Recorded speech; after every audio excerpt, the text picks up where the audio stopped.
우리 예수님이 오신 날 우리는 무엇을 하면서 주님을 기다릴까요? 구약 성경은 예수님의 오심을 예고를 합니다마는 사실은 예수님이 두 번에 걸쳐서 오실 것이다, 이런 기대를 사람들이 잘 하지 못했습니다. 초림의 주님이 그래서 사람들에게 잘 인식이 되지 못했습니다. 사람들은 예수님 오심을 두고 그래서 질문을 많이 했습니다. 진정한 구주가 오신 것인가? 세례 요한도 그런 질문을 하지요. 진정한 주님, 우리가 주님의 또 다른 오실 일을 기다려야 됩니까? 왜 그렇게 물었겠습니까? 기대치가 좀 달랐다는 거예요. 성경은 예수님이 초림하시고 재림하신다, 이렇게 예언을 하고 있었는데 이 신약의 백성들은 단번에 오신다고만 생각했기 때문에 이스라엘 백성들은 주님을 알아보는 데에 성공하지 못했습니다. 이 예수님이 진짜 우리의 구주이신가? 그렇다면 세상에 심판이 일어나고 온 땅이 뒤집어져야 되는데 왜 안 뒤집어지는가? 그렇게 질문할 때 예수님께서 구주의 오심은, 처음 오심은 구원의 큰 은혜로 온 땅에 구원을 주시는 놀라운 은혜의 역사가 있을 것이라, 그렇게 말씀하시는 것을 볼 수 있지요. 첫 번째 오심은 이미 일어났습니다. 당시의 사람들과 지금까지 많은 유대인들이나 또 일부 사람들은 여전히 예수님 다시 오셨는데 왜 세상이 이렇습니까? 질문을 합니다마는, 그러나 영광의 주님은 첫 번째 오셔서 십자가에 죽으시고 우리를 위하여 구원에 필요한 모든 것들을 다 이루셨습니다. 그때로부터 지금까지 세상은 구원의 새로운 빛을 이미 얻었습니다. 죄인으로 살아가면서도 우리는 이 주님 안에서 놀라운 구원의 소망을 가지고 있는 것입니다. 지금 이 세상에 복음이 전파되고 있습니다. 그럼 우리는 이 시대를 어떻게 살아야 할까요? 우리는 성탄절을 만날 때마다 어떤 마음으로 주님을 기다려야 될까요? 그래서 우리가 함께 노래하고 함께 감사하고 함께 하나님께 찬양 드리면서 사는 삶이라 할 수 있을 것입니다. 왜 그렇습니까? 사실 하나님께서는 우리 예수님이 오시는 때에 특별하게 역사에 개입하신 것을 볼 수 있습니다. 오늘 본문 3절에 이렇게 얘기하지요. 누가복음 2장 3절입니다. 모든 사람이 호적하러 각각 고향으로 돌아가매 그랬습니다. 모든 사람이 호적을 하려고 고향으로 돌아갔다고 기록합니다. 당시 로마 황제는 본인이 이제 아구스도죠. 가이사 아우구스투스라 그렇게 우리가 읽습니다만은 명령을 내려서 로마 제국의 모든 사람들을 호적하도록 명령을 했습니다. 황제가 왜 그렇게 합니까? 황제는 세금을 거두려고 그렇게 하는 것입니다. 한 해의 예산들을 미리 계산을 하고 나라를 경영하기 위해서 그렇게 명령을 내린 것이죠. 그래서 사람들은 다 호적하러 집으로 가야 했던 것입니다. 그런데 놀랍게도 이 일은 하나님의 뜻을 이루는 통로가 됩니다. 여러분, 아이를 가진 여성이 만삭이 되어가지고 그런 몸으로 어떻게 막 100km 이상의 먼 거리를 나귀를 타고 고향으로 가겠습니까? 예수님을 이미 임신하고 그 몸에 가지고 있던 마리아는 왕의 명령, 황제의 명령 때문에 부득불 나사렛에서 예루살렘으로 올라가야 했습니다. 1200m가 되는 이런 높은 산을 강 밑에서 땅바닥에서 위로 거친 산길을 올라와가지고 작은 마을 베들레헴으로 옮겨간 것입니다. 왜 베들레헴으로 갑니까? 미가서 5장 2절은 이렇게 예언하고 있지요.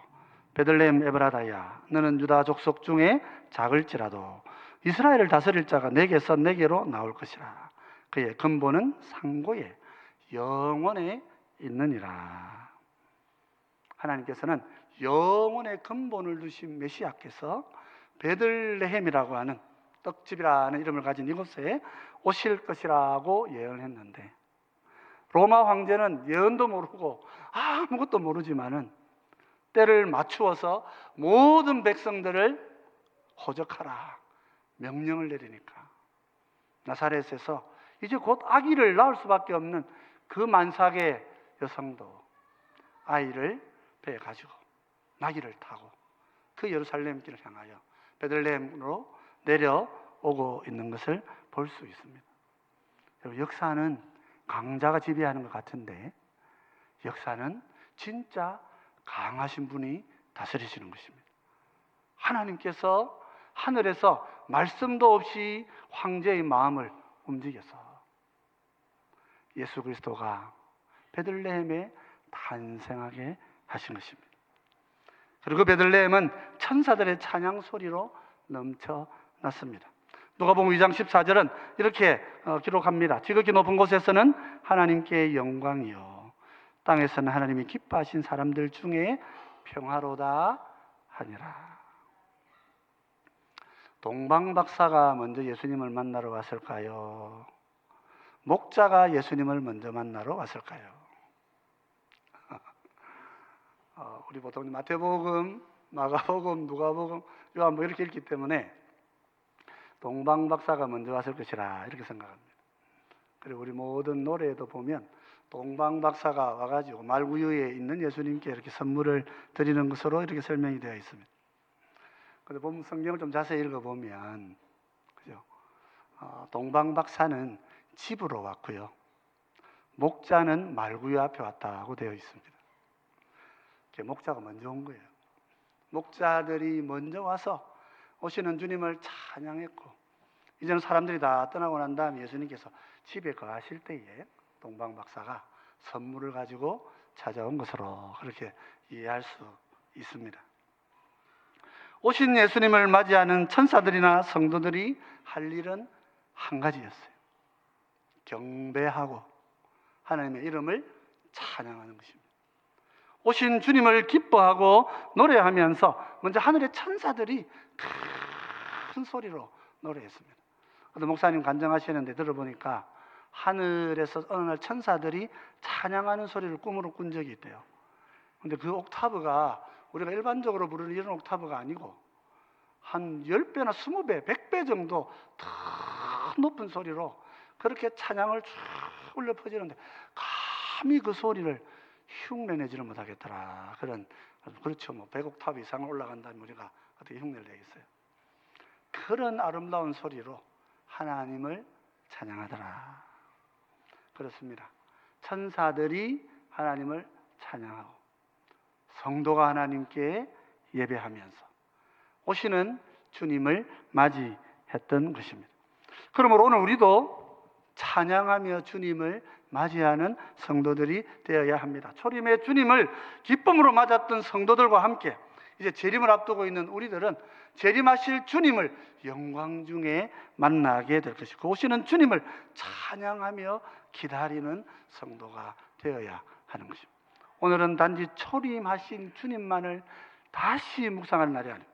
오늘은 우리가 재림하실 주님을 우리가 소망하면 초림하신 주님은 어린 아기의 모습으로 나귀 새끼 타고 이 땅에 찾아오셨지만 재림하신 주님은 백마 타고 오셔서 온 세상을 호령하시고 모두를 심판하시고 우리를 영원한 집으로 인도하실 영광의 하나님으로 왕으로 그렇게 오실 것입니다. 그럼 오늘 우리 모두도 함께 하나님을 찬양하고 기뻐하고 노래로 하나님께 영광을 올려드리시면 좋겠습니다. 비록 우리 성가대가 준비하고 찬양하고 하나님께 올려드리는 찬송이지만 우리 모두가 함께 마음을 담아서 같이 하나님께 영광을 올려드리고 온 땅의 천사들과 함께 오늘 이 밤에 온 지구의 모든 교회들이 다 함께 하나님께 노래하고 찬양할 때 우리도 함께 참여하면서 오시는 주님, 오신 주님을 기뻐하고 오실 주님을 소망하면서 우리의 삶이 주님과 함께 영광의 날을 소망하는 소망의 시간이 되시기를 주의 이름으로 축원드립니다. 우리 다